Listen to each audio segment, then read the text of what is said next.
Hello friends, welcome to our YouTube channel Switch Coder. तो friends, आज का हमारा टॉपिक है ब्रेक स्टेटमेंट इन सी। तो आज हम लोग देखेंगे ब्रेक स्टेटमेंट क्या होते हैं सी में। इसका पार्ट 2 है। अगर आप लोगों ने जंप स्टेटमेंट्स की पार्ट 1 वीडियो नहीं देखी है तो आप डिस्क्रिप्शन में या आई बटन में जाकर ज़रूर देखिएगा। चलिए वीडियो स्टार्ट करते हैं।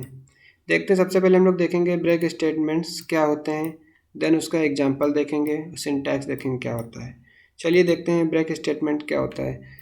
This loop control statement is used to terminate the loop। ये क्या करता है लूप कंट्रोल स्टेटमेंट? ब्रेक क्या करता है? ये लूप को टर्मिनेट करने का काम करता है।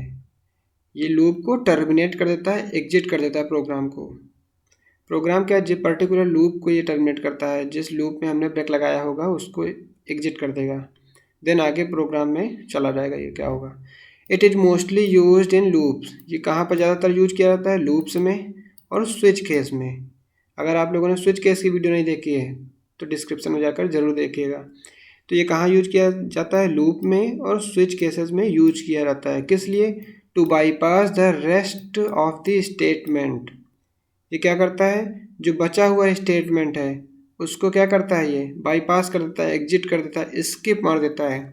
And take the control of the end of the loop. और ये कंट्रोल जो है प्रोग्राम का वो कहाँ ले जाता है? लूप के एंड में ले जाता है।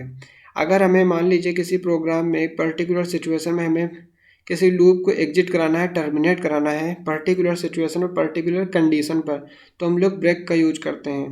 और ये क्या करता है? उस पर्टिकुलर कंडीशन पर हमारा प्रोग्राम को ब्रेक कर देता है और आगे हमारा कंट्रोल जो भी कंडीशन या स्टेटमेंट होगा उसको ये एग्जीक्यूट करा देता है।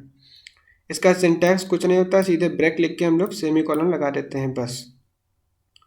अब चलते हैं हम लोग इसका एग्जांपल देखते हैं। सबसे पहले हम लोग हेडर फाइल लगाते हैं, मेन फंक्शन लगाते हैं, फिर बॉडी स्टार्ट कर देते हैं कर्ली ब्रैकेट के साथ। फिर हमने एक वेरिएबल ले लिया, आई नाम का वेरिएबल, क्योंकि हमें लूप चलाना है तो उसके लिए आई वेरिएबल की ज़रूरत पड़ेगी। फिर हमने लूप फॉर लूप का यूज करा। इसमें हमने कंडीशन दे दी आई इक्वल टू 1। लूप हम कहाँ से स्टार्ट कर रहे हैं? 1 से स्टार्ट कर रहे हैं। कहाँ तक जा रहे हैं? लेस देन 10 तक। मीन्स वैल्यू 10 से कम होनी चाहिए। मीन्स प्रोग्राम कहाँ तक जाएगा? 9 तक। 1 से लेकर 9 तक चलेगा। मीन्स हमारा लूप 9 टाइम चलेगा और वैल्यू को हम इंक्रीज करते रहेंगे आई प्लस प्लस के थ्रू। फिर हमने लूप की बॉडी स्टार्ट करी, इसमें कंडीशन दे दी इफ़ के through I modulus 5। Means I 5 से डिवाइड होकर रिमाइंडर क्या दे दे? 0 दे दे। तो क्या कर देंगे? हम ब्रेक कर देंगे। अभी हम लोग इसको एग्जीक्यूट करा के देखेंगे कैसे होगा। ये ड्राई रन कराएंगे इसका हम लोग। तो I divide by 5 equal equal 0। Means I 5 से डिवाइड होकर 0 दे दे तो हम लोग उस पर्टिकुलर सिचुएशन पर ब्रेक कर देंगे। अदरवाइज अगर ये डिवाइड होकर 0 नहीं देता है तो हम लोग %di मीन्स आई को क्या कर देंगे? प्रिंट करा देंगे इस तरह से। तो ये है हमारा एग्जाम्पल। अब इसको हम लोग एग्जीक्यूट करा कर देखते हैं। चलिए अब इसका ड्राई रन करा के हम लोग देखते हैं कैसे ये एग्जीक्यूट करेगा प्रोग्राम हमारा। यहाँ कंडीशन दी है आई मॉडुलस 5। मीन्स आई वैल्यू, मान लीजिए फर्स्ट टाइम लूप चलेगा तो वैल्यू कितनी है? वैल्यू आई की 1। तो 1 मॉडुलस 5 डिवाइड करेगा तो कितना आएगा? कह रहा कंडीशन दी है उसने 0 आना चाहिए। तो क्या 5 से डिवाइड होकर 0 देगा? नहीं देगा। तो ये ब्रेक नहीं करेगा। जब कह रहा 0 इक्वल, मतलब 0 के इक्वल आ जाए, मतलब डिवाइड करने पे 0 आ जाए तब आपको ब्रेक करना है। तो यहाँ तो डिवाइड करने पे 0 नहीं आया तो ये क्या करेगा? जो कह रहा था अगर आ जाए तब ब्रेक कर देना है, ना आए तब हमें आई को प्रिंट करा देना है। तो अभी तो यहाँ 0 नहीं आया है तो हम यहाँ क्या करेंगे? 1 को प्रिंट करा दिया उसने।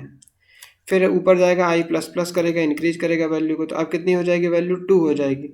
2 मॉडुलस 5, 2 डिवाइड होगा 5 से पूरा पूरा, 0 देगा? नहीं देगा। फिर नहीं देगा वो। तो फिर क्या करेगा? 2 को प्रिंट करा देगा। अगर 0 दे देगा तब ब्रेक करेंगे, ध्यान समझ लीजिएगा। अगर 0 के इक्वल आ जाएगा तब ब्रेक कर देंगे, अदरवाइज उसको प्रिंट कराते रहेंगे। तो यहाँ 2 नहीं हुआ तब 0 के इक्वल, तो इसलिए हमने प्रिंट करा दिया। फिर ऊपर जाएगा, वैल्यू इंक्रीज करेगा। फिर यहाँ वैल्यू कितनी हो जाएगी? 3 मॉडुलस 5, 0 आएगा? नहीं आएगा।